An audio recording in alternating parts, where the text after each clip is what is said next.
Recording in progress. Coach, in theory, if you were going to add someone to the locker room, what type of character would you need to fit with what you've established and built already? You know, all of the things that we've been talking about all season. Guys that, want to compete at a high level and, high character individuals, but at the same time, guys that just kind of have a chip on their shoulder and just want to get after it. So it's kind of where we are. With the trade deadline approaching, it can be hard to say goodbye to teammates. Do you have any advice for your players on how to handle that, for those that maybe haven't dealt with this before? It's a part of our business that we've chosen, but it's difficult. You build relationships and bonds and become family, and then those individuals leave.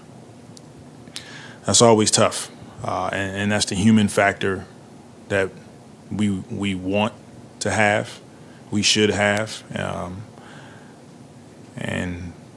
but at the same time, there can be positives on the other end of it. Careers are resurrected or blossom, so it's bittersweet. Yeah, I'm going to piggyback on that a little bit because the mental aspect of a game that you're going to play tonight with players who, broke practice yesterday and 24 hours later, it's not the same team anymore, and you have to get yourself ready to play a game. Is this one of the challenges of being a head coach, to get your guys in the right mental frame to play despite something like this possibly happening? Absolutely. That's definitely a challenge to get our team, our guys, for all, and not just them, but myself and our staff, our organization as well. But it is a part of what we do. It is a part of life, and how we deal with adversity it builds us. It determines life for you. So yes, it's challenges involved, but we all understand, we all get it, and we all know we have jobs to do. I'm trying to phrase this correctly. Does the transition come a little easier on a game like tonight, where you just played your opponent a couple of nights ago, even though you're going to be a little bit shorthanded? No. Okay. Because of the care factor, the human factor that we've tried to establish here, it doesn't matter who we play. We just care about every individual that walks through that door, and when people have to walk out, it's tough no matter what. So GT's back in tonight. Is there any sense of how close Billy is? He's close. Within a few days, hopefully. When you go into a game with two centers, do you like go into the game with, this guy's my break glass in case of emergency center? Or is that something you just kind of figure out as the game goes on if you need that? No, if we were playing the Houston Rockets when they had Olajuwon and some of those guys maybe, but the way the game is played now,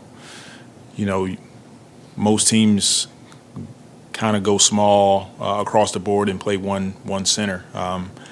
We're fortunate to be able to go big when we need to. We kind of fell into it, but as long as guys stay out of foul trouble, we should be okay. Yeah, as you guys have kind of made that transition from, all right, we're just digging ourselves out of this hole, to, all right, we're really making a push for this plan. Have you seen a change in your approach or the players' approach, or just the way you guys are moving, knowing, the position you're in right now? We've always been making a push. But in order to make the push, you got to win a game. And then you have to win two. And then you have to focus on this week and then next week. So it wasn't necessarily that we were climbing out of anything. I know that's what happened, but it was always a big picture involved in what we're doing. And, we're blessed and fortunate to be where we are. And I don't think we change our mindset. It's just continue to build, continue to get better, continue to go out in every game with the intent of competing and giving ourselves an opportunity to win. Thank you. Appreciate it.